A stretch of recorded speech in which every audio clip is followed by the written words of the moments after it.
Welcome to the Friendlyjordies Podcast. Thank Hello. you. Sorry. Miss is back from What up? his trip. I'm back, and I got Jordan Mr. Beast Deez nuts. Care to open? Is that what they're called? Yes. And we're starting with that. I cannot believe that he's that popular that he just gets to put that on there I and then know. have Yeah, his by the- cardboard cut I out in know. Coles. And then This on pale Coles man. radio, you think you're ever going to hear Eminem on that? I know. It's ridiculous. Isn't it amazing? Deez nuts. So we're Mr. Beast trying- is bigger than Jesus. He is. Does he need the money? All right, here we go. I'm going to have it. All right.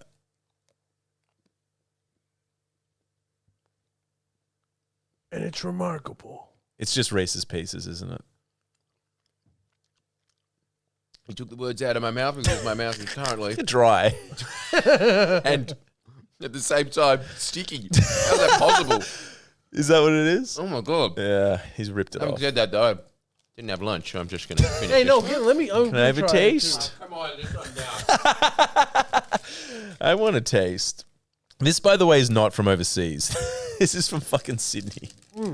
They're selling They make it in Sydney. Yeah. No, well, they're selling it at Woolies. Oh right, yeah, okay. Yeah. I thought that he had some little like, chocolate factory with midgets. Hey, in it's there. not. It's not bad. Come on, Eh.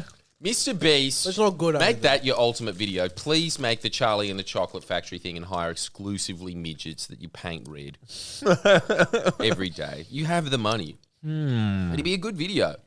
Not bad. Not without its charm. It's not without its charm. It's just like, look, as Mislav was saying before, like, I think Hershey's beat you to the mark on this one, Mr. Beast. I mean, you are known for your innovation, so we'll give you points for that. That guy must have a lot of money. I'm just going to put it out there. Oh, really? Yeah, okay, I thought he No, was he struggling. gives it all away. How can a guy that's just like pudgy, pale man that does like, you know, sensationalist videos, let's call it, how is he that popular? Like, Is it exactly just those reasons? He does sensational can't anyone- videos but can't- and he's pudgy. can't anyone do that? Like Can't perfect for the internet. okay, put it this way. Can anyone just go to a shop and be like, I bought every book in the shop and then like drew a penis on the book and put it back in the shop? Instant millionaire? Yeah, yeah, that would work. yeah. So you just need I mean, get rid of the penis thing, though, because YouTube doesn't like the racist stuff. right. So like So just go there. I I bought every book in the store. The end. the end. So really, if you invested the money into that, it's a good investment. Yeah. Yeah, Isn't it incredible That's that strange. there's all these Mr. Beast clones that they talk about, and there's all these other YouTubers disparaging them, but those Mr. Beast clones would be far richer than like most barristers in this country. It's Easily. so fucking weird. And their skill was just watching Mr. Beast videos and being like, I can do a shitter version. Anyway, welcome. Sorry, Well, Bali. hey, Sorry, welcome. can we start with this one? This is touching on a little bit of your voice video that you did. So the fringe right favorite Amanda Stoker returns to politics as LNP moderates worry about her Christian faction ties. So what I want to get at is the Liberal Party about to become the Republican Party, which is a party filled with conspiracy nuts and cuckoos? Yeah. Really? That's what they're aiming for. Well, are they aiming By for the it? way, Amanda Stoker is the one that fucking dickhead. What's Leatherface's name on it? What's his name again? Tim Bailey? Paul Barrow No, Paul. from Media Watch. He used her as this shield. This is the transactionalist of all of these cunts, right? Use her as a shield to be like, Amanda Stoker spoke for many when she said about Friendlyjordies, and then gets her and she's like, he really hates women. And then goes back and is like, see, other people's opinion. Definitely not mine. I'm on the ABC and I don't have any opinions at all. Anyway, continuing on, right? So he did that usual like shtick that fuckwit does. And then Amanda Stoker, I remember her specifically sitting there being like, oh my God, Deb Frecklington using the woman card. Like every one of these people just has no actual morality or opinions at all. Amanda Stoker is a scumbag. And Amanda Stoker is now running for a seat in Queensland in the LNP, which I'm personally very happy about because it's just like the nuts are coming. They're coming thick and fast. And that is very good for the Labor Party. Yeah, because- they need more nuts in those things. Because it sort of defines sanity from insanity, right? Is that the go? That's what I honestly think. Like, really, when I was looking at The Voice and I was thinking, what else can I say to this? Because it's just been the fixation for the last year. And there's really nothing to say. It's just like, do you want an advisory body or not? That's the end of the argument, right? And then everything else has just been crowded in this debate. Yeah? The one thing that was incredible to me is the fact that you see those kinds of pamphlets that you see in the United States, where you look at those people over there and you see them in their little buffalo hats and, like it's just like, it's that level of divorce from reality, I think, honestly, is something that we have never seen in politics. Ever. Right. Well, maybe like in the Middle Ages or something like that, people would have been saying like, I want to get rid of all the leprechauns in the forest. Let the man speak. Yeah. Did they just mean people with leprosy? I think he's a witch. That's why he's saying that, Bernie.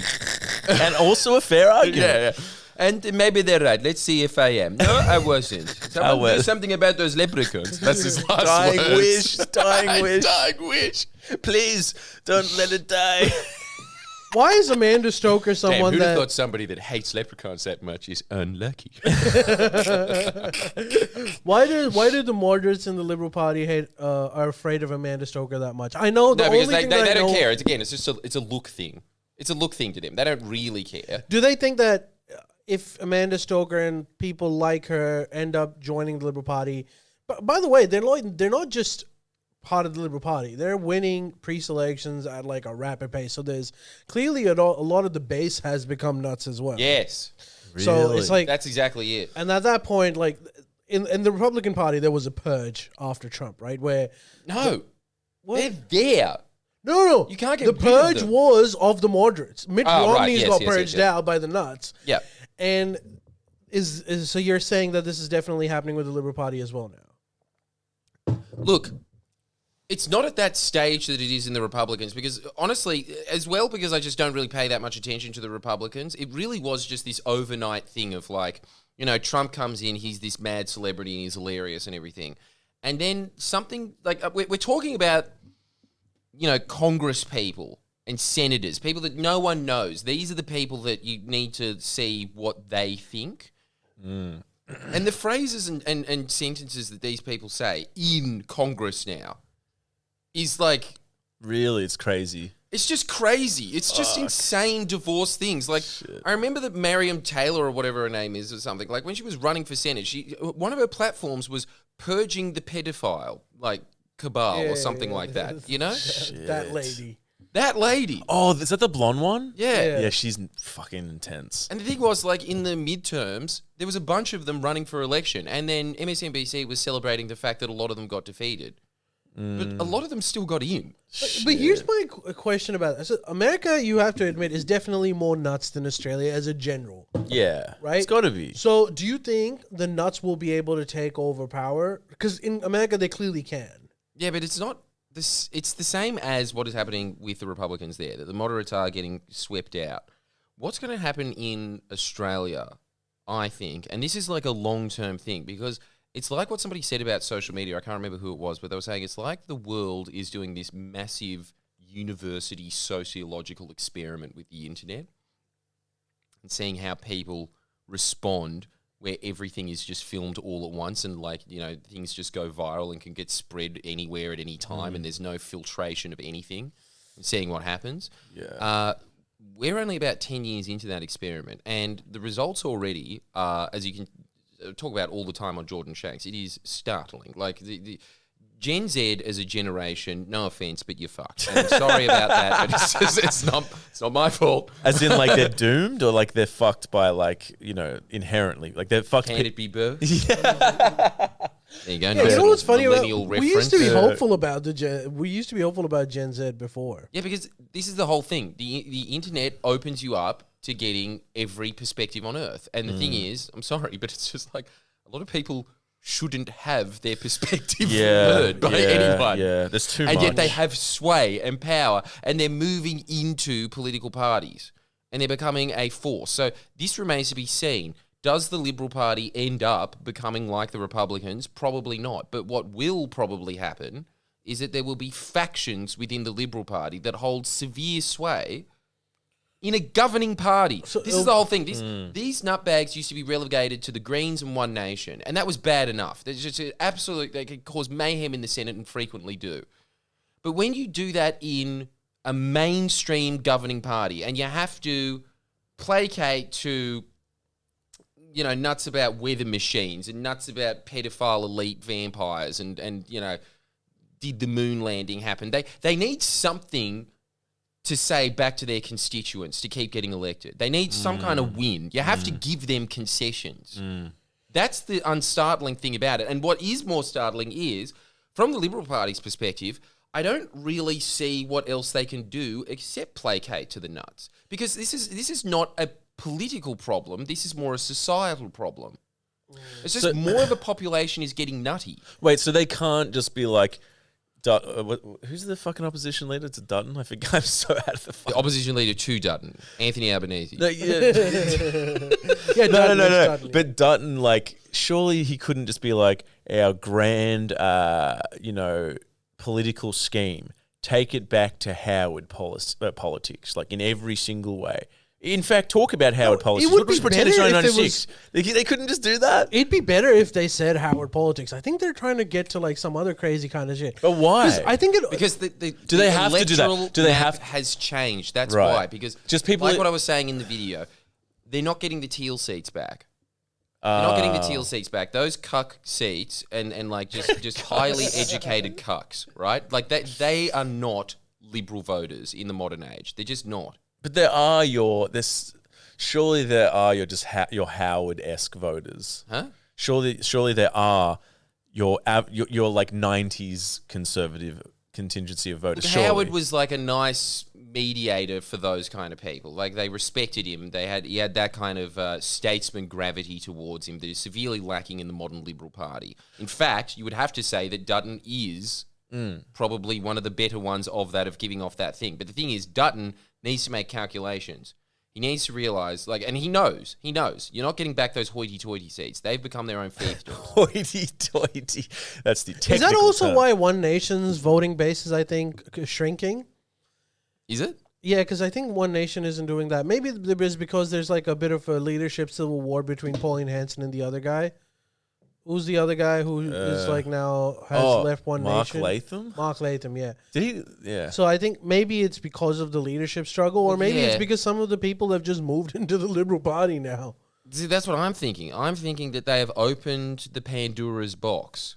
They've let in that kind of... I think Scott Morrison maybe opened up that Pandora's box. He was entertaining a lot of those QAnon guys. Yes.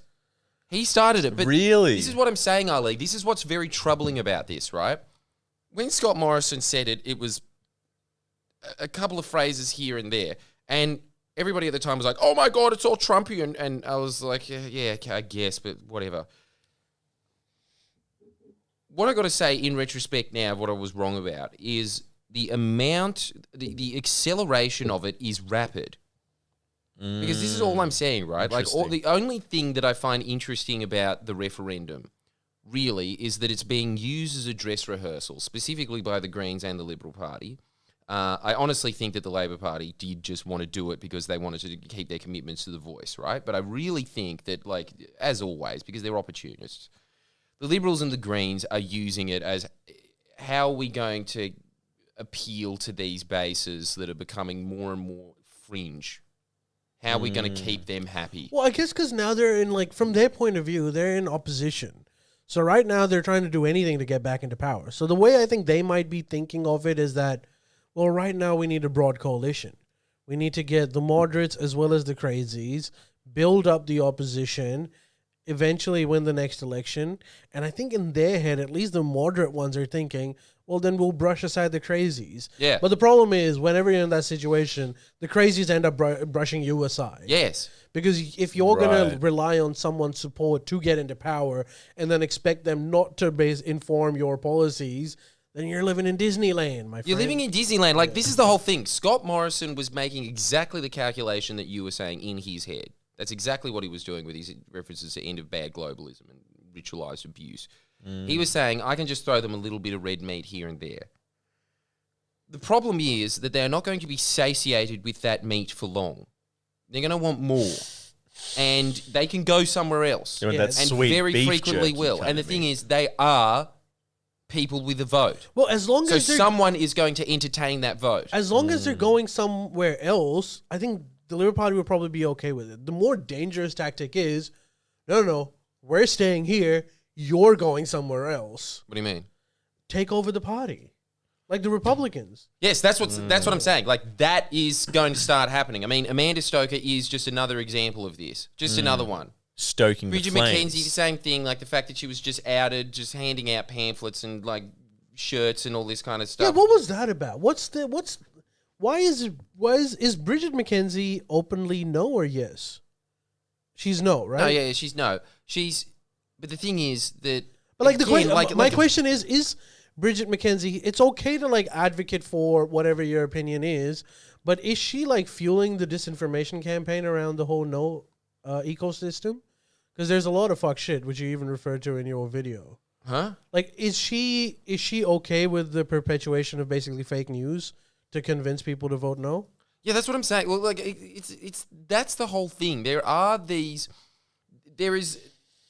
seeping in happens where you lose less people of principle in these parties.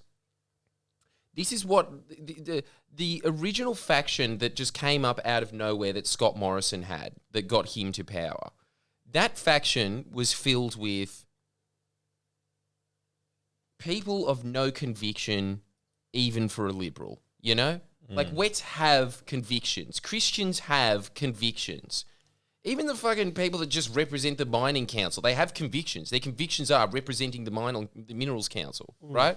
Someone needs to have a voice for the coal. Huh? Someone's got to speak for it. Someone's Doesn't gotta- speak for itself. It can't Joel speak for keeps the- itself. Joel It keeps just the- lies there and Keeps takes the it. lights on and never talks back.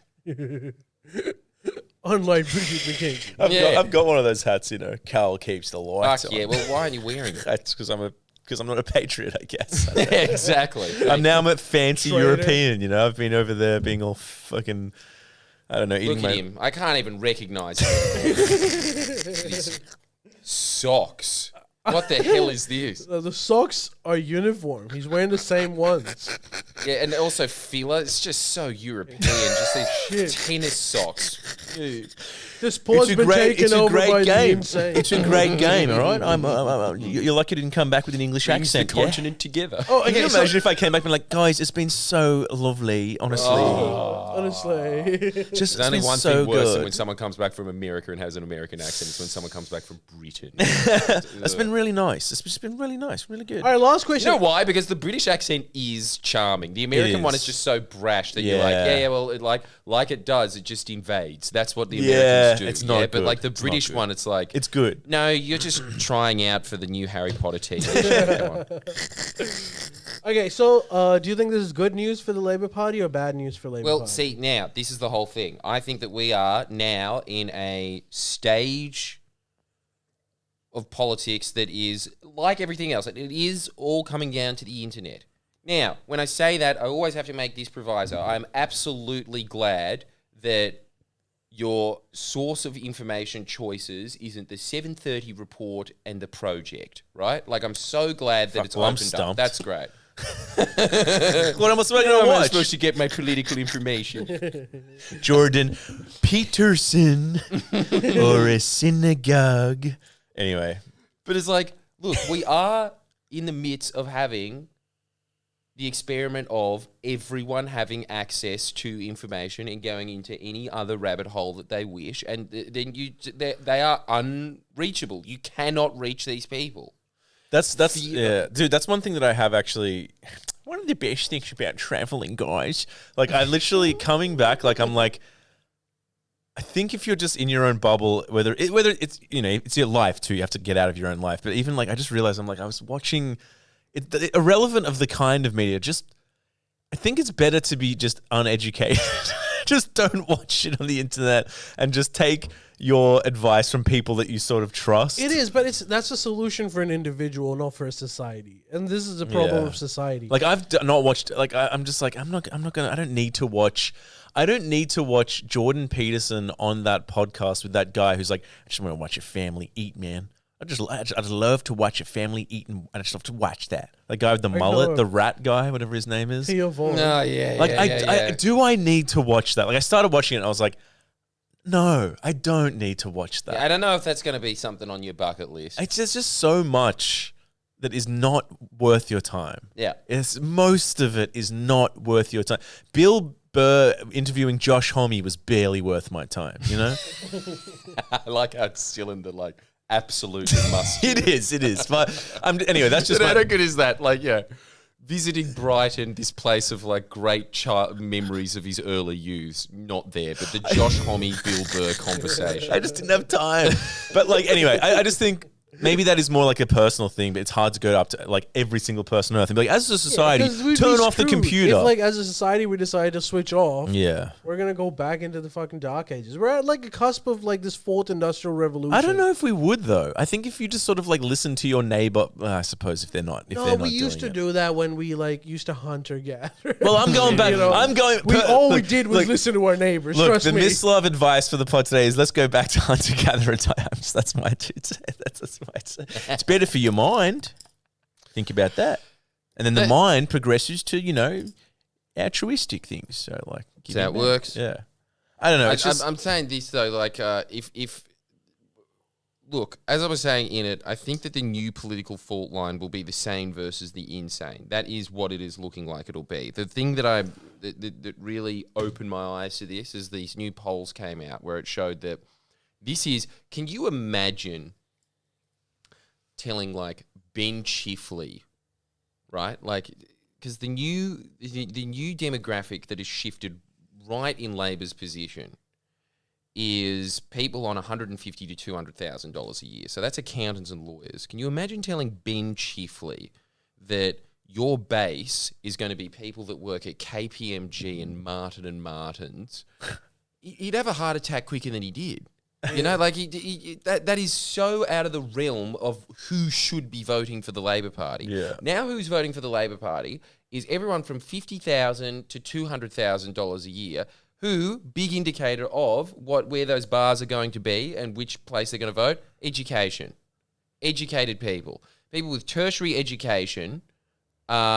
Particularly university educated, are far more likely to be Labor voters. Dude, that's the divide between Democrats and Republicans. The more educated you are, the more you tend to vote Democrats, and the less educated, the lowly educated. I love the lowly educated. Is that what he said? Yeah, dude, isn't that what he said? Is that what he said? That's sick. Hey, did we release our interview? Trump and... No, but we'll get on to that. That's and you can sign up to our Patreon sick. right now and see an exclusive interview between BPD and...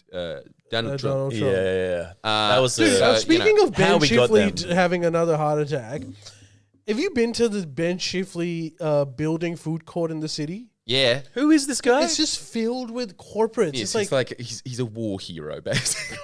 That's who he is. Shit, okay. he'd be rolling over in his grave just looking at the clientele of that fucking food court. It's so weird, isn't it? It's just filled with like, I remember like thinking, it was like, this building is named after I gotta Google him. Ben Chifley, he's a former prime minister from the 50s. Okay. I think like after John Curtin. Gotcha. Directly after John Curtin. Gotcha. But yeah, so that's happening now. That exact divide that he's talking about. Now, I hate this phrase because it's just been killed by Reddit, but it is definitely true. It's just, look, the higher educated you are, the more like critical thinking you can do, yeah? So, but the thing is, that is who is the new Labor voter. That is who the new Labor voter is going to be from then on. It'll just be the sane versus the insane. So what is very scary to me is at some point, the nuts will tip over in the balancing scale. Hey, not and unless they'll you get back change in. your position on funding universities. The more money that government gives to universities, the more people end up getting university degrees, and hence you end up getting more Labor voters. But the way You didn't think university... of it that way, Basket did you? weaving, yeah. Hey, it's that was important in the hunter-gatherer respectable job. days. Some of them we In might lose to the grains. 1750. Yes. Huh? Some of them we might lose to the grains, but generally speaking, No, generally you don't. really. Generally Okay. you do not. Mm. It's because like it's the same thing. Look. It's like what Mislav was saying. It's like when you are able to think not in terms of like narrow little talking points, when you are able to think about things other than the thing that you personally decided for whatever reason satiates your ego, and that's the thing that you care about. Yes. That's the biggest trap when people are looking for a particular opinion. Yeah. And if they don't listen to that opinion, they're like, you're not talking about the relevant issues. Relevant to them. Yeah, Relevant exactly. to you. Exactly. This video didn't satiate my brain. Yeah, Unsubbed. Exactly. But yes, when you're able to just like think about things more broadly, you understand why you need to have like a wide tent party that puts in all of these perspectives. So you can get some kind of semblance of a coalition together to govern. We're talking about a coalition of citizens here. Like that is what a mandate is. It is a broad enough coalition of people being like, all right, we'll do this for you, we'll do that for you. And then you get that in and then you can implement something. That's how it works. The thing is, if you have a citizenry that are nutbags and they become a major party like they are rapidly becoming in the United States, like we are starting to see the seeds sprouting here, what happens 20 years from now? Because Scott Morrison saying those things was one term ago. What is happening in the referendum at the moment is, like, I've been reading experts about it. They've all been saying that I've never seen anything like this in any election in Australia ever. Really? Like in terms of, it's just think about it this way, right? There is the small yeses and the small nos that are having a debate about, the voice to Parliament. But there are people that are just, it is a large portion of the population. I've been hearing people saying something around the area of like 20% that are just having a debate about the referendum that is like they're having a different referendum. Right, Their topics of conversation are actually quite far from the scope of the referendum in general. Exactly. Yeah. They're talking about like the New World Order and shit. They're talking about the New World Order. Right. They're talking about, I had like a long list of all of these pamphlets that they're just handing out. And they're all no's aimed at different no's. There's like the progressive no, there's the globalist no, there's the Jewish conspiracy no, there's the Really? pedophilia no. There's all these different no's that are going out Say there. no to pedophilia. So you're pro So you're pro pedophilia. pedophilia. Jesus, my hand has been forced. All right. All right, look. They're humans too. Let's move away from something that is kind of difficult to navigate to even more difficult to navigate. Let's try and not get canceled, but let's talk about Israel and Palestine. Yes, finally. Hey, welcome back, miss. Yeah, welcome back. Can I just say, we really missed you. Finally, I'm sure that you relaxing for a month straight just didn't have the intellectual rigor of sitting here trying to just dodge mental landmines for a living. it's just like, this is on the internet forever. You haven't thought about this for a month. You haven't even thought about it since you've been back. Think about it now, live. No, Well, time's a jet ticking. lag. Go on. You're tired. I'm sure whatever comes out of your mouth now will be the best possible sentence you could ever say about it. I almost feel worse for you guys. Oh, God. I almost feel worse for you guys because if you're Jewish, you kind of know where you are. And if you're Muslim, you also kind of know where you are. Yeah. But if I'll tell you what was one crazy. Of you guys, then you're like, oh, I Hey, don't here's know a what crazy, to do. he's like just a funny observation that I had. Like, I think that irrelevant, like not pertaining exactly to the conflict, but dude, I think the Jews in modern day 2023 in Berlin Jerusalem would not be, they'd be nearly as unwelcome as might have been in a previous time. Why? So, dude, it's crazy. There's a part of Berlin called I can't remember. Deutsch. Neunkolfen or some shit. And That's the grossest language on earth. and because there's a lot of Turkish immigrants there, I think it's like over 3 million. And there's a whole like Turkish part of like Berlin. It's literally Turkey. Like, dude, I was there and I was just like, yeah, there's no point to go to Turkey. Whatever, there's no point. And my dad was like, yeah, we've seen it. It's pretty much the same thing. And there's like Palestinian flags everywhere, like tagged everywhere. There's like tags of like guys with AKs just being like death and like Palestinian flag, like, which is like, that's fine. But like, it was just like, if a Jewish guy with like the rings or whatever walked down that street, it would not go down well. It would not go. It was just kind of an interesting observation, Yeah. Look, it's The ring. I mean, look, the ring. It would have been full on for them, It would just be like, Wouldn't like, it be I'm great sweating, if like I'm sweating. DMC's tour manager just parked him right there? Why? They have to be Jewish, surely. Run DMC. Yeah. Oh, are they? I don't know. I don't know either. I just think so. assume because of the froze. True, or like the Beastie Boys or whoever of them are alive. But yeah, that was interesting. I was just like, Well, good look, food I mean, though. Good it's Turkish food. It's a very charged topic, and it's one of those things that you can never really satisfy anyone with. But I think But you know what, dude. I think here's my take. Come on, buddy. I think honestly, I think it's like the sensible take is anyone's take. It's like no one should justify murder. It was terrible, but it's obviously like look at the history and the if you look at the numbers and deaths. We should definitely start off with that, including me. There is no justification for killing, kidnapping. I mean, like, and as such, they must be rebuked. But having said that, but for I don't know what the solution is. This isn't like, first of all, like I said, there's no justification for that, and that is reprehensible. And obviously, people that have perpetrated that need to face some kind of justice. Having said that, this whole episode didn't come out of nowhere. A vacuum, like this like in a vacuum. Let's put things into context.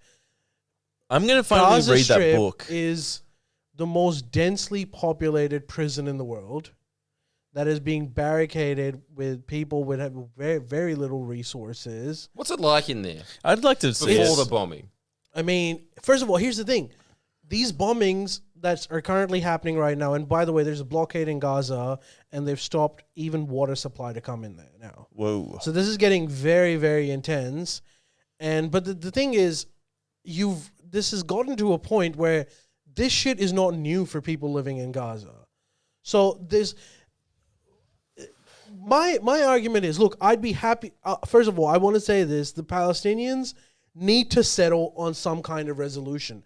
The power imbalance is so high that there is no take what you can sane position that still justifies conflict, let alone killing civilians.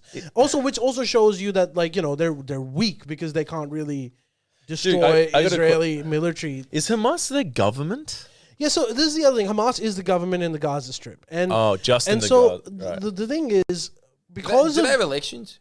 They do have elections, and they actually have a lot of popular support. And I think Israel is to blame for this. So just to put things into context, Israel currently is not just a democratic country that is dealing with this threat as best as they can.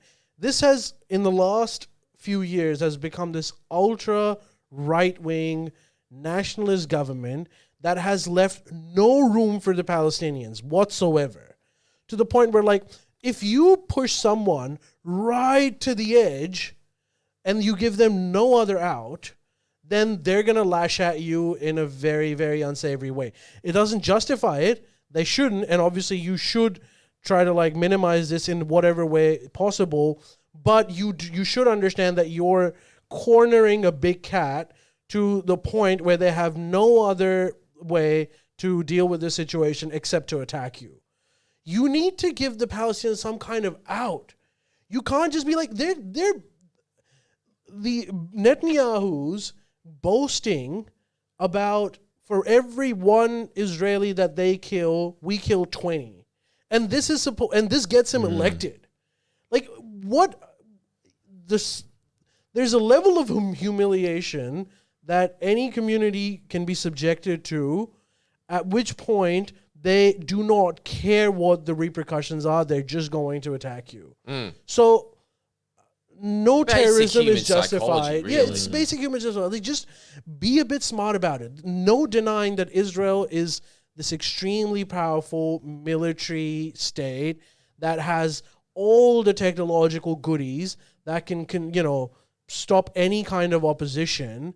But at the same time, just be a little bit smart about it and try to go for a resolution. How the fuck does Netanyahu keep getting back in? Because he's a smart cunt, dude. What he's done is he used to be a Malcolm Turnbull-like figure that has transformed himself into an extreme Peter Dutton figure.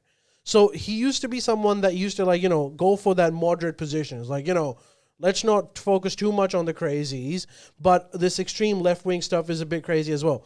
But then what happened was that he started losing power.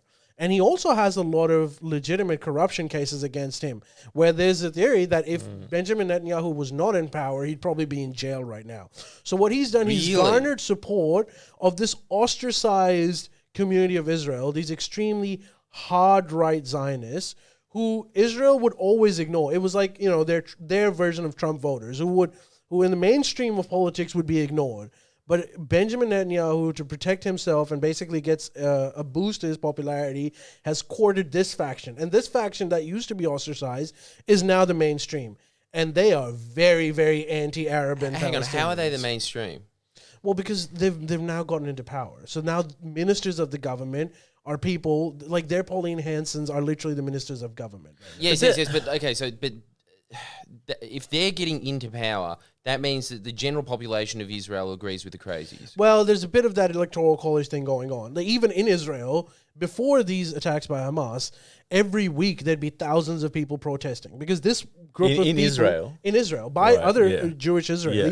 Because this group of people isn't just anti-Arabs and Palestinians; they're viciously against them, but at the same time, they're also very against left-wing Israelis.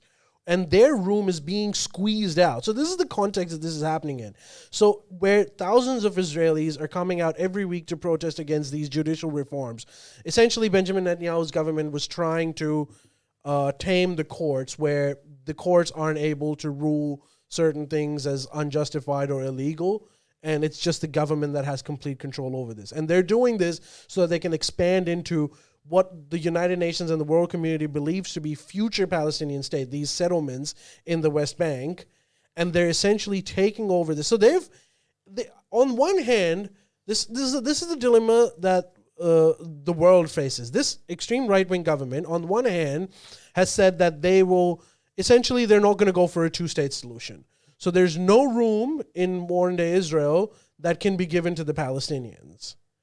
But so essentially what normal Democrats would then think, okay, then you have to absorb the Arabs into the state of Israel and give them equal citizenship rights. They're also not doing that. So they want the status quo to continue. The status quo being that the Gazan Palestinians, you just keep them in a prison, it's literally a prison, and the West Bank Palestinians, you keep them tamed by heavy intelligence surveillance, and including taking control of all of the security of West Bank. So this supposedly separate nation isn't being controlled by the Israeli forces as well. And they keep intense tabs to the point where now, there is this whole first-class citizen and second-class citizen happening, where if you're Israeli Jewish, then life is great for you. You can, there's no surveillance on you. There's you can use whatever transport you want. You can go wherever you want at any given point. But if you happen to be an Arab, a Palestinian, so Arab Israelis, there's about 20% Arab Israelis that do enjoy this privilege. How the fuck did they get in? Because they are in parts of Israel that is not being contested as the Palestinian state. So they're in what would be called, I guess, Israel proper. So they are subjecting the second-class treatment to West Bank Palestinians and Gazan Palestinians, which, by the way, are a majority of the Palestinians. So if you happen to be a Palestinian from the West Bank, your life is trash. The best you can hope for is to find a job in Israel that will pay you some good money and get cleared by the Israeli security establishment for you to travel every day. If you're not in one of those communities, then your life is essentially trash. And this is also... Does Palestine have its own jobs? Does it have like a government? I mean, really? it has a government, but the government's been so. This is the problem. So the Palestinian governments that were negotiating with Israel have essentially lost all credibility, and the only political organization that is left, which had the most hawkish views towards Israel, are Hamas. So that's why Hamas, because Palestinians have been pushed into this corner where they have no way to come out of it or come to a resolution, they've started supporting Hamas. And Hamas is an extreme, like the extreme right-wing faction of Israel. Hamas is also a crazy organization that is very, very radical and Islamist. Any normal person would not want Hamas to be in power. But because the Palestinians have been pushed into this corner where they have nothing, Hamas seems to be the only out for them. And Hamas is, by the way, the organization that so they don't have an opposition? Hamas doesn't have an opposition? No, they're basically, they run with impunity. In fact, not only, so they used to have control of Gaza, but because even the West Bank Palestinians have been pushed to the edge, it used to be at a point where the Gazans were pushed to the edge and the West Bank Palestinians were someone that Israel, like a group of people that Israel were willing to negotiate until the extreme right-wing takeover of Israel. And then they were pushed into the corner. And you know what the result of that was? Even the West Bank population is now supporting Hamas. So this is like not a good solution for anyone. So wait, can I ask, what were the original borders? You know, like after the war, there was an original border of Israel, right? There was a chunk of land. Yeah. So the border, the proposed borders have been changing gradually. But right? this is the thing, right? This is what I'm wondering. Surely the majority of people in Israel would agree that it's like, yeah, we should just stick to the original border. We can't just absolutely not. Really? They would not. They from an Israeli. I don't know about average Israeli, but I'm talking about from the Israeli government's point of view. And this isn't just the right wing government. This is a general government.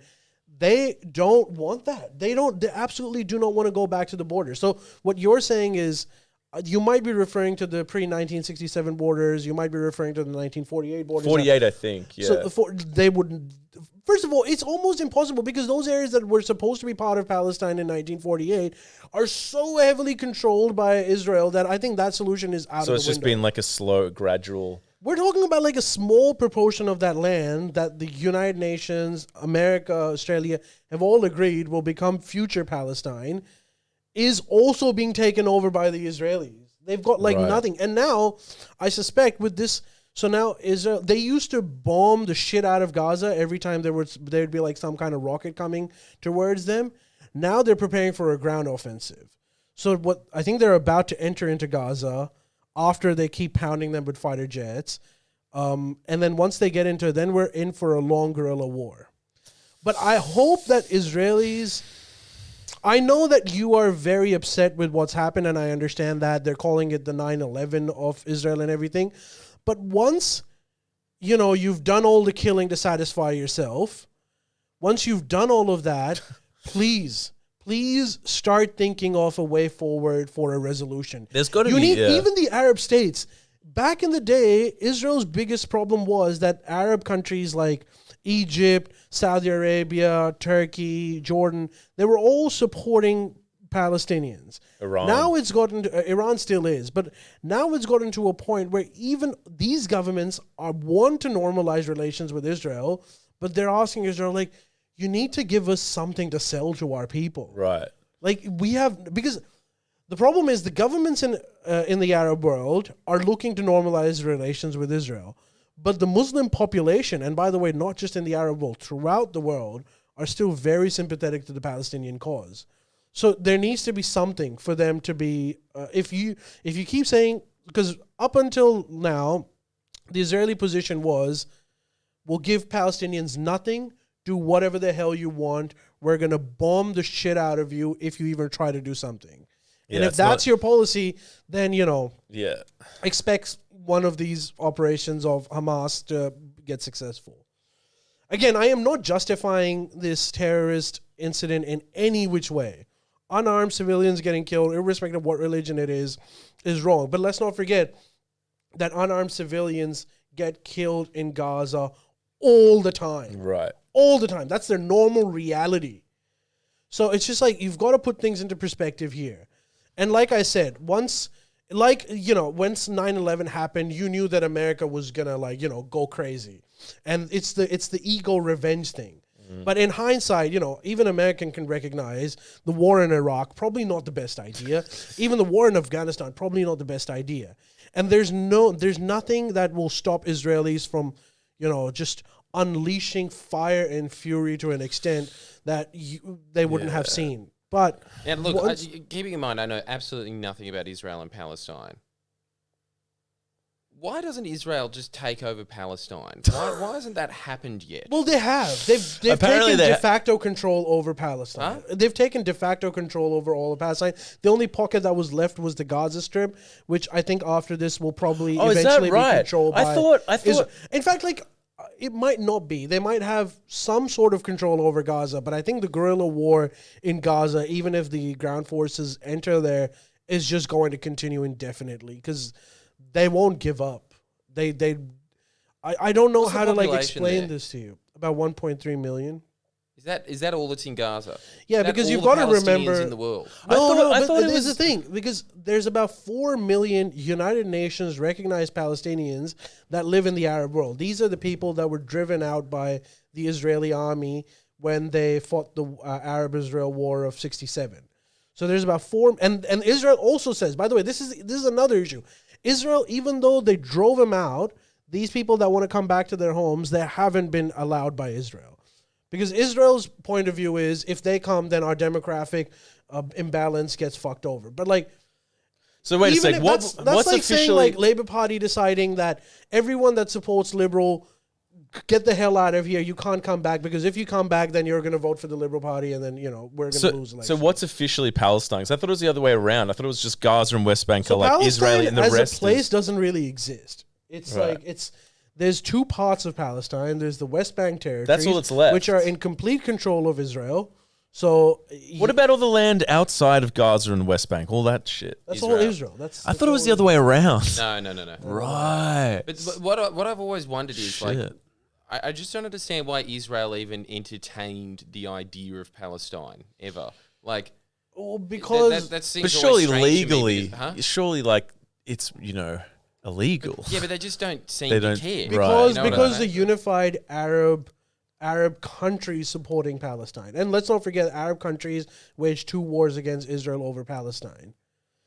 Okay, so these United Arab Front arming So Hamas. Jordan. is Jordan. So Israel was negotiating some kind of a solution whilst these countries were basically supporting Palestinians through military as well if required. And now these countries have sort of backed off, and so Israel's like, you get nothing, suck my dick. That's essentially their opinion right now. So I don't know what's going to happen after, but the one thing that's clear by this is that the status quo will not continue. Well, the status quo can continue, but you've got to just expect every now and then a massive terrorist attack, which is not good. Dude, I wish that Palestinians come with some kind of settlement, even if it's very, very tilted against them, because otherwise there's just it's because the power imbalance. You can't The other thing do as well, anything though, about is would you really trust a settlement in that area? Look, I think the problem is that the U.S. was in the best position to settle this, but it's lost all credibility now. I think only countries like China, they might be able to have some kind of a neutral approach where both parties might be willing to let them be arbiters. Maybe a country like I don't know. Maybe a country like India could do it. Egypt could also do it. Really? Yeah, I think because Egypt is even though they technically recognize Israel and everything, they have this long history of supporting the Palestinian cause. So I think they might be able to do it. But I think America has lost its position to be a neutral arbiter. To Jordan's point, I'm not saying this is right or it would be a good solution at all. I'm not saying that. But hypothetically, if Israel was just anything that was Palestine is Israel, could the Palestinians not just be like, well, now we're going to get amnesty in Turkey, Jordan, They did. That's Morocco. why the 4 million of them are living overseas. Yeah, but is that going to be like an eventuality where it's like, now we're just expats in fucking No. Iran? Iran's a huge supporter. Yeah, like, we live in Iran now. What I'm still trying to grasp. I'm not is, saying like, that's a good this solution. Has been going on for like 50 years, and Israel has had the cards for 50 years. Like just way longer than that now, like 70 or I think something. the Palestinians are partly to blame for this. Every time Israel has given some kind of a potential solution to it, which, by the way, has over time gotten worse and worse for the Palestinians. So at one point, Israel had agreed to give 80% of what is modern-day Israel to Palestinians and keep 20%. The Palestinians rejected that. This is around 1920. I bet they wish they didn't do that. But here's the thing: this isn't it. And then in 1949, the Israelis agreed to give 60% of Israel to the Palestinians Still a and good 40%, deal. and they rejected that. Shit. In 1967, they were allowed. They almost gave 30%, and they rejected that. Now the thing is, if you ask Palestinians today, they will pick all of those Yeah. solutions, right? So Imagine the first one. Palestinians are to blame where their leadership hasn't been visionary enough to accept it. And sure, that's on them. But at the same time, just because they played their cards wrong doesn't mean they get subjected to intense behavior by you for the rest of eternity now. Yeah. But what was the idea? I just hear this all the time, some kind of idea from CNN or something like that, where it's like, just call a spade, Israel's won, take them all over and assimilate them into Israel. I think I think that is a great solution, in my opinion, because that's the ground reality. The ground reality is Israel has won. Not only has it defeated the Palestinians, it has defeated a coalition of Arab nations that have fought 2 wars for this cause. So clearly, there's a winner on the ground. And if you are the winner, Israel, then make the entire thing one Israel, but incorporate all of the Palestinians living in those territories today into modern-day Israel, but you have to give them equal citizenship rights, which makes the demographics of Israel 60% Jewish, I think 40% Arab, which I think can be workable. Because I honestly think that's the only solution that's left. Right. I don't think there's going to be a 2-state solution now. I want there to be. The whole world is still saying that, but let's be real, it's not going to happen. So Israel, if it wants a 1-state solution, then they have to give them equal citizenship. Is There's there no other way. Is there no chance that Israel would? Surely, like, it sounds like it would be an even better, be a better deal anyway to just be like, no, well, I'll go into Israel and like I am a second-class citizen in Israel. That sounds. I mean, a lot of better than just being endlessly bombarded. Yeah, I mean, a lot. Yeah, of, but like this is the part of humiliation that I'm talking about.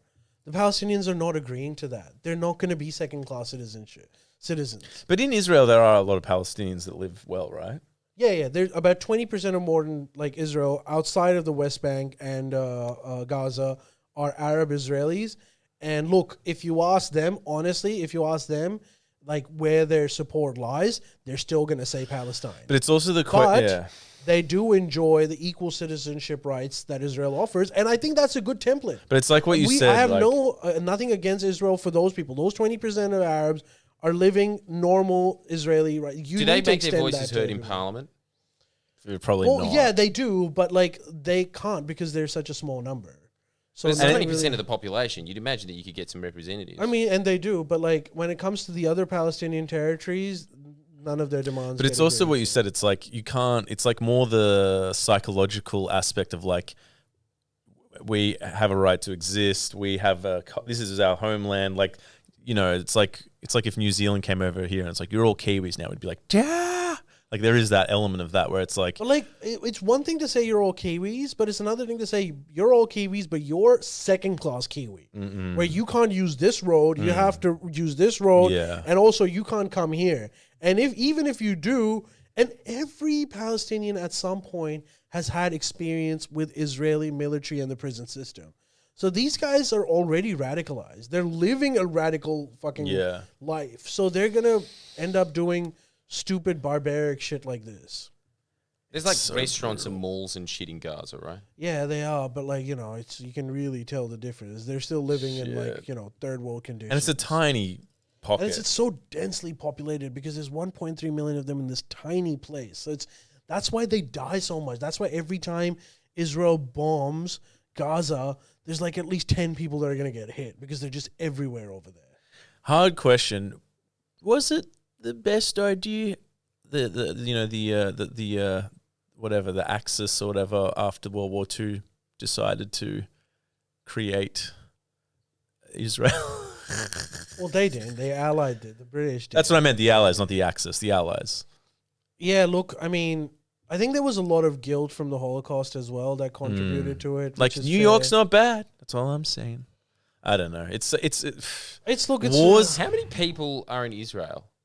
I don't know. I think 5 million, something like that. That's like Sydney. It's not huge. 5, My 6 God, million? this is a tiny pocket of the world, isn't it? Well, maybe there's more. This is the result. But this is the result of war. This This is the result of war when you chop up land. I mean, look at fucking East Berlin, the east and the west of Berlin. That was a shit show. It was 9 million. Oh, Total. okay. Like Russia running East Berlin, it was fucked. I went to a museum. It was fucked up. It was, and there's still fucking pockets of the wall there, and it's like when you sort of when anyone tries to chop up a modern day country that has its history, its roots, its one ethnicity, and just literally draw a line and be like, you're communist now, you're capitalist. Oh, your sister lives over on the communist side. Well, that's too bad. She's a commie. You guys can't talk. It's like those examples that throughout history, it doesn't work. It doesn't work. It just doesn't. There's too many roots. You can't just divvy up a country now or 100 years ago or anything in like the modern world. It just doesn't work. And those, by the way, those 4 million refugees that live in like Saudi Arabia, Iran, Jordan, Egypt. These are Iran. These are all Iran, people that were driven out from modern day Israel during the war. I don't think Israel would allow them to come back. And I think if that's the case, then they need to be absorbed by different countries all over the world. Which, by the way, is a big thing that Palestinians still want. They want those people to go back to their home. And they do have a moral right. It's like being driven out. It's like China invades Australia. We have to go and live in Indonesia while the war is happening. And once the war is over, we're like, okay, can we go back to Australia? And China goes like, nah, you can't come back. It's like Armenia as well. They do have a moral right. But I do also am willing to concede that point to Israel if it leads to a resolution. But that means those 4 million refugees, who, by the way, still travel on United Nations refugee passports, have to be absorbed by different countries, including... so they haven't been absorbed? No. What, so they just sit around in camps all day? Yeah, in bloody well, I mean, Iraq? they live... Yeah, not just Iran. They live in a whole host of different places, and they don't have citizenship rights over there because the idea so they're just is... sitting around in tents? Well, they're living in houses and stuff, but they don't have like equal rights anywhere. Because the idea is that at one day, according to the United Nations, that one day these people will be absorbed by Israel, which is not going to happen. I don't think Israel will ever allow that. They should, but they won't. It's like Armenia and what's that? There's a part of Armenia that's being contested as being Turkey. Azerbaijan. Is it Azerbaijan? Yeah. Like it's a similar. I mean, anything that's got to do with land like that, it's a similar thing. It's like, this is ours, and then the other person will say, no, this is ours. It's like always over land. It's crazy. I don't know.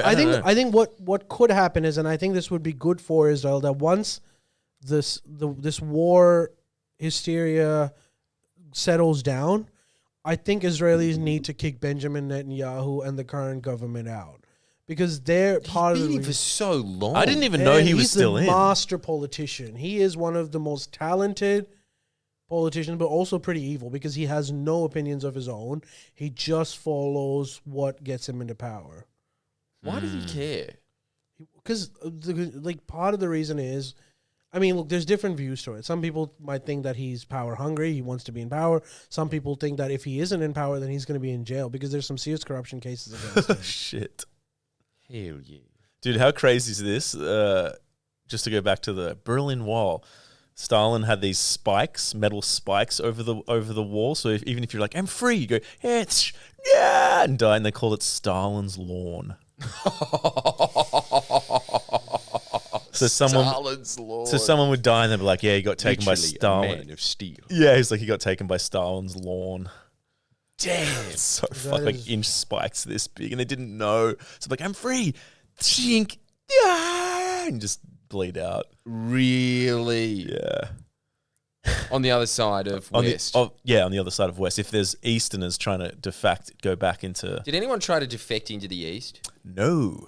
Not one person. Only to see their family. Huh? Only to see their family. It was way harder How in do the you East. defect in? What do you mean? Were you allowed in? No. Not at all. You couldn't get a day pass. Like Oh, Disneyland or by something. the end, they let them, for Christmas, they used to let them like meet and like Christmas Day, and they'd be like, all right, now separate. And how good's this? They allowed that in the East because no one wanted to stay in the East. They were like, no one's going to stay here, so it's fine. Crazy. All right. I know, dude. It sounded mental. All right, So it was like much shitter in the East. Dude, yeah. Way shit. Really? Because I thought that East Germany now are kind of just like, hey, monsieur. Yeah, because like they got nice fat paychecks for doing nothing. Yeah. That's what they miss. hey, Apparently they ain't nothing wrong with that. Apparently a lot of people when when the Berlin Wall fell and a lot of the East, were allowed back into the West, all the West were like, send them back. They're not working. Isn't that nuts? Damn. The celebrations died out with David Hasselhoff's electric jacket. Yeah, dude. Yeah. It's crazy, the history of that. It's like it's a heavy city. Just walking around there, it's like, I understand why you people, they're a heavy people. Yeah. Like, even when they're just like, I'm very happy, I'm ecstatic right now, having a lot of fun. It's like, sure? Yes. Yes. It's a strange Can't you history. see the happiness on my face? But there are parallels, I suppose. But yeah, I don't know. It's It's definitely true, though, isn't it? It's just like Germans are definitely a different type of human being. Yeah, and now they've put all that energy into 24-hour nightclubs that never close. Yeah, so they put all that isn't that rage. weird? Yeah, it is weird. Hey, speaking of 24-hour fun, you guys, I'm going to show you a couple of videos and then introduce the next segment, okay? Hell Check these out. Oh, Here put it on your is. headphones. Oh, yeah, put on. Oh, put they're your on. headphones. Again, okay, so we've seen this a million times. This is our favorite video of all time, I yeah. think, Is this which is, isn't it amazing? Donald Trump, if anyone ever needed any more convincing, is the greatest comedian of all Yeah, time. it's true. This was the original and the best. This is his, Louis C.K.'s "My Daughter Plays Monopoly" bit. It's his classic. Mm. They want to ban straws. Has anybody ever tried those paper straws? They're not working. Right? Has anybody ever tried? Seriously, the new straws made out of paper, right? It disintegrates as you drink it. If you have a nice tie like this tie, this would have no chance. By the time you get finished, the straw is totally disintegrated. Does anybody walk around with a plastic straw? Because it's not bad. You whip it out. You never had to do that. So they want to ban straws. I said, oh, really? What about the cart? What about the plate? What about the knives and the spoons that are plastic? Oh, they're okay. But the straws we got to ban. That's the classic. This Dave Chappelle is the goat of stand-up comedy. It's not true. Trump is the funniest man ever. It's true. He does Seinfeld better than Seinfeld. Yeah. Now watch this, miss. And You now- haven't seen the new and updated one. I haven't. No, I haven't seen the new one. Incredible. I'm so keen. He's back with season 2. Then they want to have our jet fighters. Our jet fighters are the best way it goes. They can make a turn on the size of a dime. Bomb, bomb. They want to use fuel that's a little bit better for the environment. So that as we're attacking some country, trying to devastate some country because they've been bad to us, we go in, we're dropping bombs all over the place, but at least we're not leaving any environmental footprint. These people are crazy. Because they came to see me. Sir, we have a new fighter jet. We think it's environmentally friendly. I said, who cares if it's dropping bombs all over the place? You're shooting everybody. No,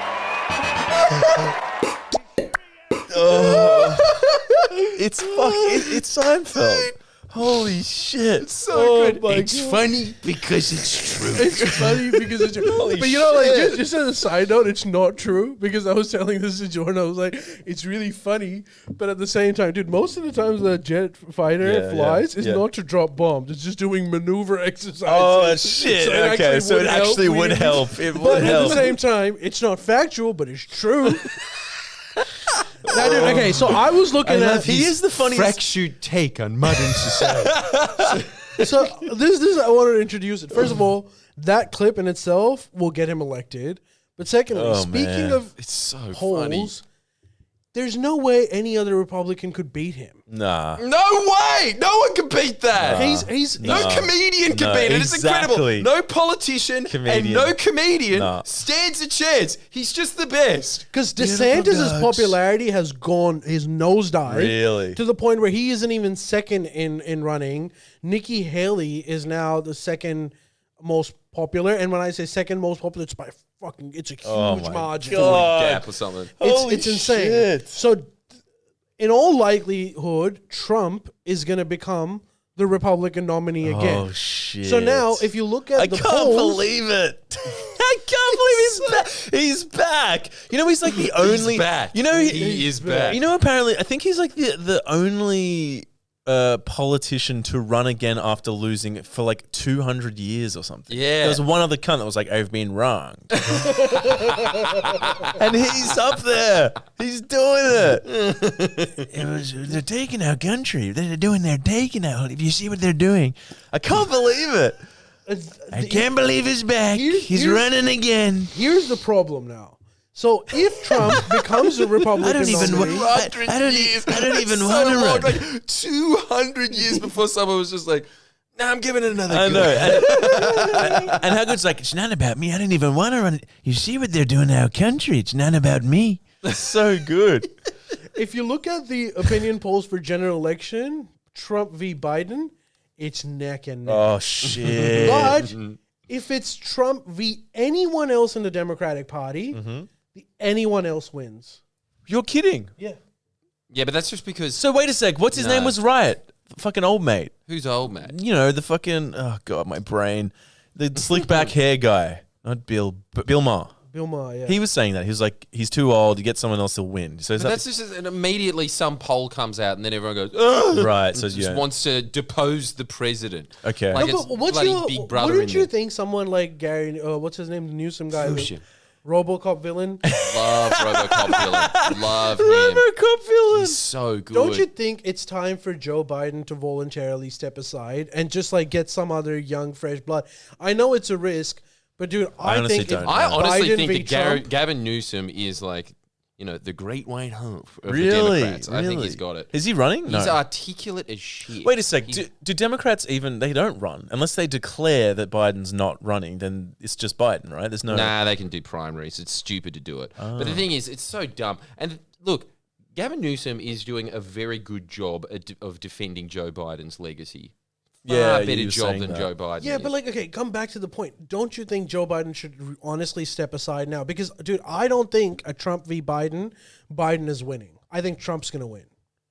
Don't you think though, Really? that you put anyone up there and then they'll just start sinking their It's approval fine, and- but it needs to be fresh blood. There's Why? Biden, No, but Why he's does the... it matter? No, he's but too Ali. old, dude. Ali. He's no one hates Biden though, right? Like the polling comes back Man. over and over and again. They're just like, yeah, but he's old. But wait, And that's no, Ali, I'm telling you, wait, what people have lost faith in Biden. Dude, but what about this How point? have they lost? Fuck, people are stupid. Because He is of the internet, most bro. effective administration in our lifetime, Yeah, easily. you might think that. It's just but true. The problem is the internet is riddled with Biden being just almost a retard at this point. And it's not even true. A lot of those clips are straight up edited, so it is fake news. Biden does make gaffes, but not nearly Yeah. as much as the internet would like you to believe. So this concerted effort has been successful, though. Wait a sec, though. You know who was the guy that did that special, like, Beautiful Dogs? That comedian? Shit. Anyway, he's like that fat guy. He's funny. He's funny, all right? He had the point. Someone in the comments would know, but Shane Gillis? Shane Gillis. Have you seen his special on Netflix? It's fucking good. He's funny. But he had this point where it's like, Biden was the only one that could beat Trump because Trump would hit him and he'd just be daydreaming, be like, What's that? Stepson, what are you... I don't know what he's talking about, Jack. To beat Trump, you have to be senile because then you can beat his jabs. Anyone else who would debate Trump would get flattened because he'd be like, look at his hair. He's 30 years younger than me and his hair's worse than mine. I don't know. Like, it wouldn't work. I just gave you one jab that would be like, have you seen his skin? And with the COVID, he talks about COVID and he came to my party. He was at my party for COVID. I don't think so, this guy. Like, dude, it's not going to work. Yeah, maybe for 2020, but I think... No, it's the same principle. No, not anymore. It's about the debate. Who will out-debate Trump? If anyone from the Democratic Party that's not too exposed, so I'm not Kamala Harris, does the Hillary Clinton campaign and they're not Hillary Clinton, I think they will win against Trump. I don't know. I think Biden there's a lot of negative sentiment towards Biden, not because of what he has done in office, but because what he has become in their head. But the other thing is, look, Maybe. The American economy is starting to recover now. Don't you think that by the time that the election comes around next year, it'll be a different story? Dude, apparently 84% of CEOs think that 2024 is going to be a recession year. I'm not saying it is. I'm not an economist, but you've got to prepare for those realities too. I honestly think but inflation's going down. What are they talking about? Well, I mean, it's a little more complicated. Well, inflation keeps coming back up too. It's like it's up and down. Because, like cost of living has increased. Your normal needs like petrol and stuff has also increased. By the way, the stupid Israel war now has also rallied up petrol prices even more. Fact. So more people pay for petrol, which contributes to more inflation. We could be in a cycle. The jury isn't out whether things have stabilized. It could be that this was it's a precursor for worse things to happen. But either way, man, I think like if someone that is a fresh face, man or woman, whoever, just comes out and doesn't even play the Trump game of trying to do the jab and just portrays themselves as an effective manager, it could win. It could work out. Isn't it amazing that we are now back in a time where it's so strange. I just remember that there was this period just a few years ago where it seemed like if you were the outlandish, crazy character, you were the one that was going to win. And now it seems like it's just gone back the other way entirely, where it's just like, give me the most boring, normal man. Yeah. I just want to vote for that. Yeah, I hope so. Yeah. I hope that's the case. Like, if Isn't that weird? dude, if Trump came in again and he did the whole thing of like the hand in the book, it's like, I do solemnly swear. Like, I'll just be like, I cannot. Like, it was great, but it's like, surely not again. We can't. Come on, it's 4 more years of that. I know, but like, dude, There's One more also years of a lag. strategy. that's true. There's also a strategy that the Republicans are coming up with to beat Trump in the primaries. That is, they're trying to convince Democrats and independents that during the primaries, enroll into the Republican Party in huge numbers just to not vote for Trump. And that way they might win. Jesus, that's kind of scary though. That's some like insider. That's like Metal Gear Solid, the election. Yeah, it's a stupid theory, but it's What like... is Metal Gear Solid? Yeah, it's just I've heard this word so many just- times in my It's a life. video it's just a game. game. Yeah, but what is... See, people always just go, in the words of Metal Gear Solid, the most profound quote I've ever said in my life. Think about it. And then I'm just like, what's Metal Gear Solid? And then, it's a game. What? It's like a espionage like spy game made by some Japanese genius, like that guy who like ran off into the woods when his show was taken from him. And he was like, I always wanted to be a filmmaker, but they didn't let me do it, so I put it in a game. And it's just like the best games ever made. Yeah? and really hard and like just awesome. Really hard? Yeah, dude. Metal Gear Solid is basically a reenactment of the election. It's just kind of like nuclear subs, but it's like very Cold War based, but. It's like very well made and smart. It's just all about like international. You're like a secret agent kind of thing, but very Japanese. It's mad. See, that sounds sick. It's amazing. Sounds a little bit better than fucking Tenchu. Why was I playing that? To be honest, Tenchu's on par. It's Yeah, right. Tenchu was Tenchu sick. was great. Tenchu was Yeah, mad. why did I even say cutting that? the throats. Just they were Yeah. both great games. Both great games. So evil. I think it's like best way. It's kind of like Call of Duty, but less hot war and more Cold War. More Cold War. Like it's all about sneaking and like you can put a box on and like the aim is And to. they're complicated games, are they? Yeah. So no one's ever finished Metal Gear No. Solid. It's I like, finished oh, it in year 6. It's so good that this 30-year-old man, they're really hard games. Peaked. No, I mean, look, it took me ages. Yeah, but Miss, I think you playing it as a 30-year-old now, it'd just Yeah. be like playing like level 1 of Pac-Man. Yes, It would be it's not that. difficult. Yeah. I mean, look, if a game can't be completed, it kind of defeats the purpose of being a game. But isn't that some of the games that they have though? Now, don't probably. they make deliberately really difficult games? Yeah, I mean, like it was in the middle. Yeah, I think most games have like difficulty levels, and the really difficult one is. Dude, super difficult. you would love Metal Gear. I mean, there's been like 10 of them, but the first one was, or the second one was like incredible. You would love it. Dude, he was telling me about this. He was saying that the most ashamed that Jordan's felt was like during 2 p.m. on a weekday. Tekken? When like a tradie comes in to fix the pipes or some shit. Yeah. And both you guys are playing Tekken. And it's like In our undies. Wait, Yeah, us? No, it Us? wasn't. It was Matt, my old editor. Matt and my old editor And was I sitting have- there, and like, because it was a hot day, and we're like, guys, we're just Undies. and we took our undies off, Fuck. and we were sitting in the living room, Not and then good. we heard this, "Hey man, how are you?" And then Matt just like, "Oh, shit," and then just puts his pants on to answer the door. I think that's Dude, I've that's a point of pride. no, dude. I've got this similar It was fucked. You know what was fucked though? How much is this is just the shameful part of all of this? Yeah. The tradie that was fixing, because we didn't know what to do because he kind of sprung us, so we just kept awkwardly playing. I would. PlayStation games. That's what you got to do. But, dude, the worst part of all of it is he's fixing the sink. Yeah. He's our age. Yeah. And he's just like, got to get back to the kids. You're like, yeah. It's like, well, we all got a busy day. Yeah. I've got to water my Mr. Potato Head plant. So that's kind of a kid. Do you have one of those? Because like one of the problems that I faced, this is a very George Costanza gripe. It's like, I've stopped going to the barbers on weekdays, even though on weekends there's a massive queue and it's difficult to get a haircut. But on the weekdays they ask you that dreaded question: "Are you off today?" Yeah. And man, I've answered that. Like I was like, well, I mean, look, my work is kind of like, and now I've decided no more weekdays. I'll just stand in queue on weekends Damn. just to avoid that question. The shame. It's a Seinfeld moment. Yeah, it's. I mean, Why I feel, that show should only be watched in your 30s, because that starts And happening. even in that, I'm so glad when you they like talk it. about like moving George's parents to Florida because they need a buffer.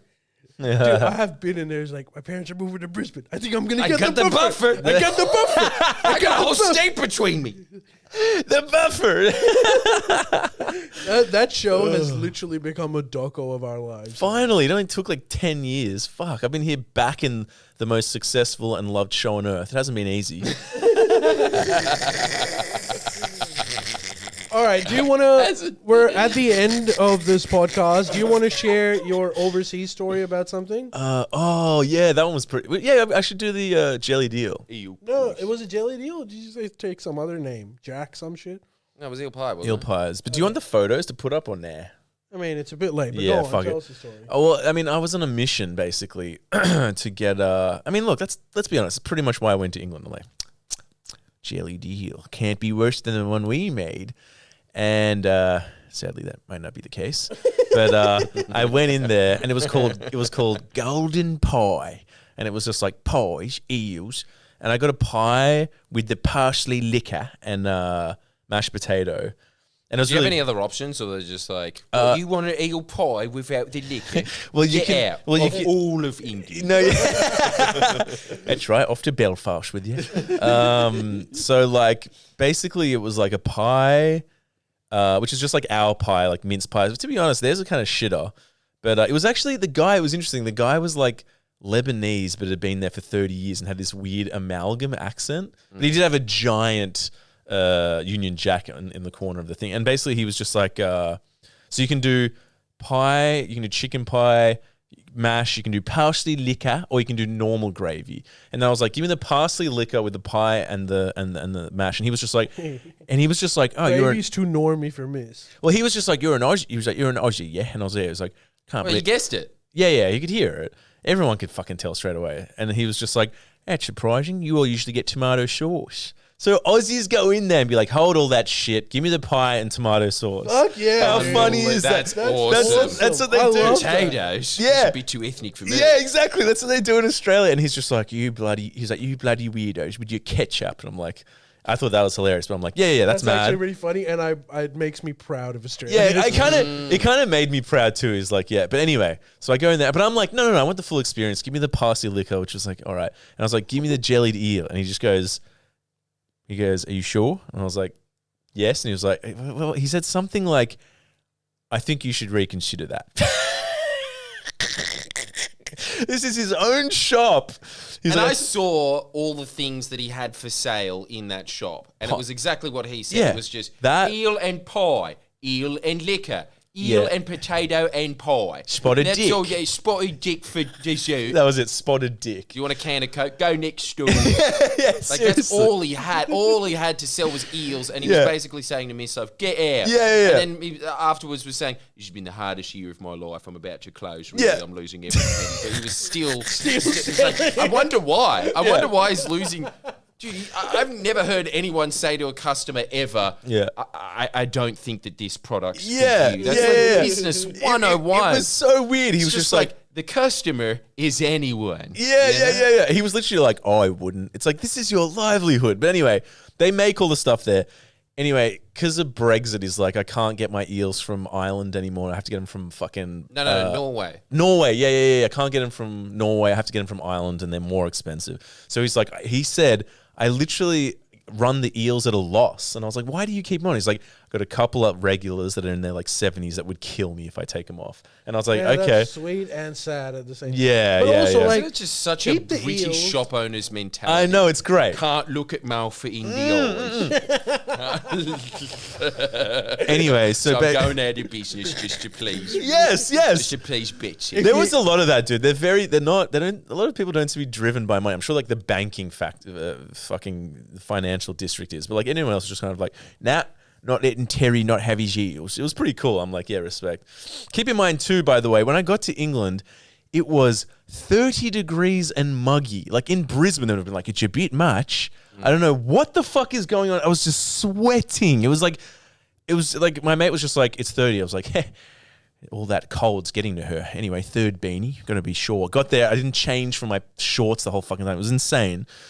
So not the best weather, I'll give you that, for a fucking pie and jelly deal. But anyway, in there, the guy's like, I'd advise against it. I'm like, he's like, they're a unique taste. I'm like, give me the eel. Everyone I spoke to was like, why? Why'd you go there? We sell that? Like English people are just like, They didn't even know. They didn't even know. They're like, jelly deal, what, where? No one knew.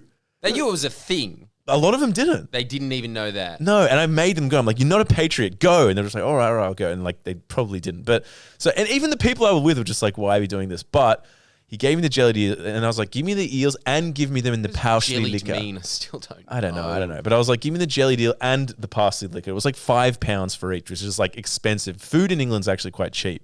Everything else is expensive. Food's cheap for some reason. Anyway, sat down, drum roll. I had the highest hopes.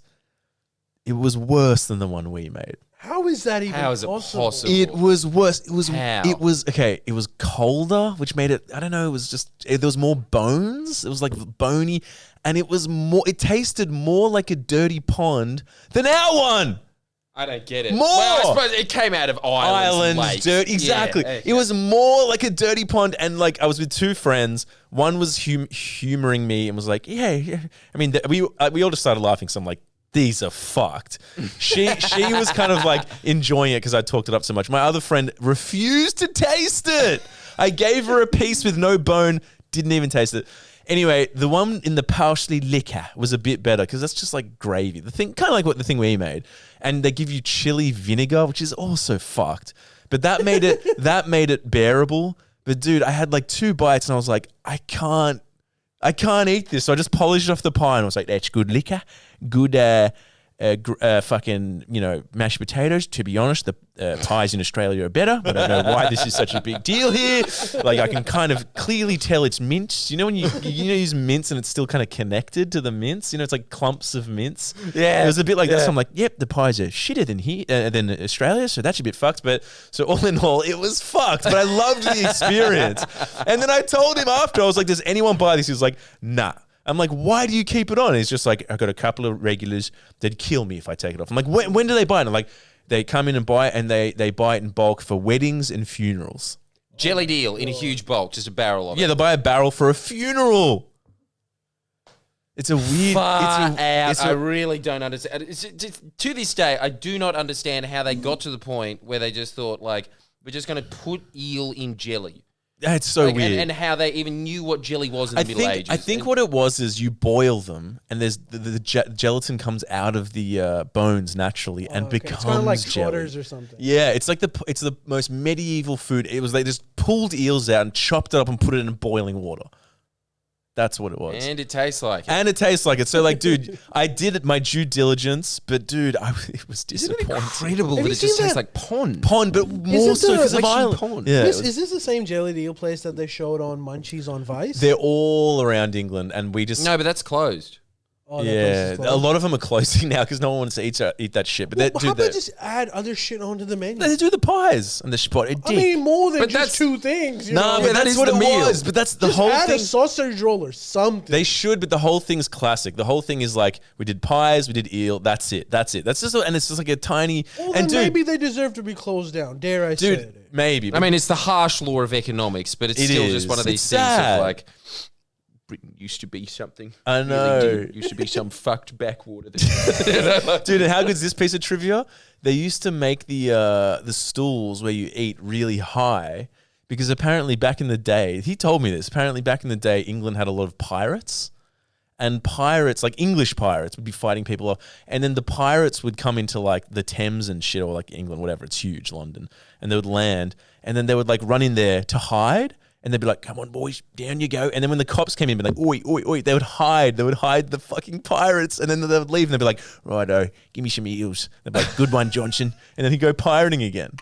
It was like a history lesson. I loved the experience, but the food that is is the sick thing about being in the UK, isn't it? It's just Everything has that. Everything has some historical Yeah, factor to it. It's just like, everything. the reason there's a piece of gum on that sidewalk. dude, in here, fact- you know, yeah, exactly. I'm gonna be honest. The fact that they used to be pirates is probably why they became a global superpower too.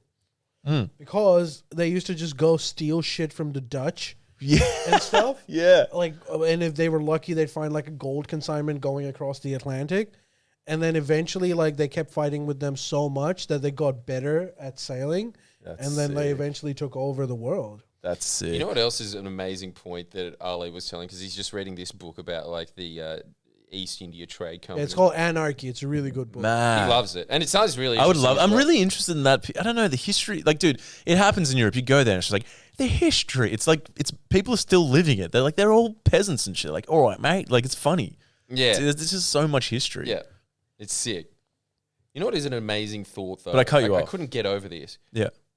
The fact that in the 1600s, when the Dutch were angry, they would just send in government ships to like the harbour of London Yeah. and just lob fucking cannons Yeah, in it. that's and what then they would fuck do. When off. when the piracy got too much, Yeah. because they were like much superior to the Brits in terms of just like Right. in everything. Right. That's why they were pirates and stealing shit. And when they got too much, the Dutch would send ships right to the port of London, and they would just bomb the shit out of their docked ships as well. Yeah. And just walk out, and the British could do nothing about it except Holy walk. shit. Isn't it really weird to think about a world where that happened, where Holland Yeah. would just go into the Thames and go cra- and then go away, and Yeah. then you'd still just have to have lunch with the Prime Minister the next Yeah, day. yeah, Like, yeah, it's yeah, just yeah. like, It's so bizarre. It's just like European nations doing this. I know, and You like, can think about it whether it's the Congo or something. yeah. No, it's crazy, Just dude. these places with these old how did not one of the cannons just go straight into the big bin? Dude, Well, and Britain yeah. used to be a very poor place. Britain used to be a pretty poor place back in the day. Yeah, but that's what's Yeah. really wigging me out It as well. Because I was. always just think of Britain as being this giant superpower that, and then just it not being a superpower, but people still dressing the same way that they did when it stopped and being like, we'll just live out the glory days, yeah. But Yeah. I can't imagine a world where Britain is Croatia. But that's what he was saying it was at some point. Yeah, it was at one Probably. point, but like, to give them credit, they went from being Croatia to like Britain. Britain very, very quickly, and they were like unmatchable at a point. Yeah. And they got rich post colonization. Nah, come on. Surely France matched him. Yeah, France. No, not at the height of when the sun never set on the empire. There was no one else. Really? Yeah, yeah. So France wasn't just like a budget, like what we were talking about before, the Kingswood to Sticky Fingers. It wasn't. It wasn't They sort of they comparable. did, but like no one could even come close to Britain in like in 1800s, even early night. Like Really? So Britain was France just- wasn't even a contender. well, look, the seas eventually became completely dominated by Britain. In fact, like that's probably what even saved them during the Second World War. They was still a big naval power. Yeah, it's funny because like there's a lot of beauty as well. Like some of the buildings just like amazingly fucking beautiful and old, that like 17th century. But I also learned too, which is funny, like just I don't know, I just get interested in the demography of cities and stuff, and like the Thames goes all the way through, and apparently like all the eels and shit were eaten by EastEnders, and the East End of London to this day is the poorest because all the industry was kind of in the middle, and the wind pushes the pollution east. So all the affluent people live kind of in the west, up above the Thames, and to this day, all the poor people are on the east. EastEnders, because all the fucking pollution does a push, and apparently there's like really bad smog there to this day. To this day, Dude, I saw Jarrah, and he's living there, and he's just like in the East End. It's just like some days I can't breathe. It's like, well, it's no less city. it's so crazy. Like it's just really interesting hearing that, and there were ghettos. Like I went to like where was it? Like Camden, which is like on the Thames in the north, and it's like it's like trench foot and like poverty, and yeah, it's interesting, and it's always like any big city, it's always changing. But anyway, the eels were like that. I had Indian, which was like, dude, yeah, Apparently, amazing. yeah, that's what I've heard. Dude, it was the the Indian food game in England is top It's notch. the best I've ever tried. Like I was like, I was like, I didn't even know it could be like this. And one of them was butter chicken. It was still like, like crazy. And then of course, like I went to like, we had a local place called Jimmy Grittles, and it was like big breakfast, yeah, £4 or some shit, and that was amazing. Yeah, but their big breakfast is kind of weird. They have like heaps of shit, like Blood pudding, yeah, blood pudding, bubble and squeak. They have a lot of That's beans. awesome. It's mad. Isn't like beans a thing? I didn't get beans, Nah, but they yeah, do beans here as well. yeah, I didn't do the beans. Nah. Yeah, the beans are a bit shit, but like I got like blood pudding, bubble and squeak, hash And browns, amazing. tomato. The beans are a bit shit. The My blood shit beans. sausage. Hey, dude, I'm Do sorry. you have fish and chips over there? Okay, I had fish and chips twice. Better or worse in Australia? The first time it was fucking shit, but apparently it was because the pub wasn't very good I went to. It was too fishy. It was just tasted weird. But then the second time was pretty good. So like, it's Better basically or worse than Australia? first time way worse, second time on par. Yeah, On Australia par. doesn't have bad fish. It's not. I'd say on par. Dude, Australia has amazing. Yeah. That's what I was like Yeah. comparing it I'd to. say 'cause Australia's I thought it might better. be like pie. No, dude, I'd say Where, like, Australia's Australia better. just makes it better now. Yeah, Dude, I'd say even in Australia's Australia, better. I think Melbourne might be the best tasting food city in the world. Might be. It's, I don't know. Anyways, all right. Thank you for joining us. I And hope if you want us to, if you want to watch us shit on swollen pickles, you can sign up to our Up Late. You can also watch us shit on Tom Ballard as well. We've got a bunch of videos where we're just dunking on greens, and it Shit. That did sounds not good. feel good doing it. I can assure you that.